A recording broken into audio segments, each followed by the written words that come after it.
നേരെ പോകുമായിരുന്നു. പോകുന്നതിക്ക് ഒരു കാറാറുണ്ടായിരുന്നു ഫ്രണ്ടിൽ. ഈ കാറിന്റെ ഫ്രണ്ടിൽ ഒരു ബൈക്കാരുണ്ടായിരുന്നു. പുള്ളിക്കാരൻ നടുവും തന്നെ പെട്ടെന്ന് ഇൻഡിക്കേറ്റർ ഹൈവേയില് ഹൈവേ. അപ്പൊ ഈ കാറാരെ പെട്ടെന്ന് ബ്രേക്ക് അടിച്ചപ്പോൾ നമ്മൾ നേരെ എന്റെ ബൈക്കിൽ പോയി കയറി. മരുന്നിട്ടോണ്ടിരിക്കുന്നത് വെറ്റടിയിട്ട വൈഭവം വന്നാൽ ഞാൻ കിക്കായിട്ട് വരാം. തെറ്റാണോടാ?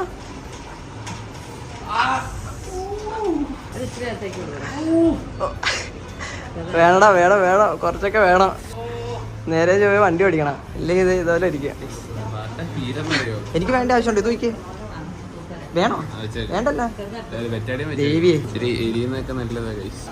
ഇതൊക്കെ ചെറുത് ഗൈസ്. അപ്പൊ ഇതിനെക്കാട്ടിയൊക്കെ വലുത് പറ്റുന്ന ഒരു അവസ്ഥ ആലോചിച്ചേക്ക്. നമുക്ക് ഹെൽമെറ്റ് ഉണ്ടായിരുന്നു. സേഫ് റൈഡ് അല്ലേ? നമ്മൾ ഫുൾ സേഫ് റൈഡ് ആയതുകൊണ്ട് നമുക്കൊന്നും പറ്റിയില്ല. മരുന്നൊക്കെ മേടിച്ചിട്ടാണ് ഗൈസ്. അപ്പൊ എന്തായാലും ആക്സിഡന്റും കാര്യങ്ങളൊക്കെ കണ്ടല്ലോ. മുറിയില്ലേ പിന്നെ തേങ്ങാ കൊല. എന്തൊരു വിഷമം. വീഴാനുള്ളവര് വീഴുമ്പോ ഒരു വിഷമവും ഇല്ല.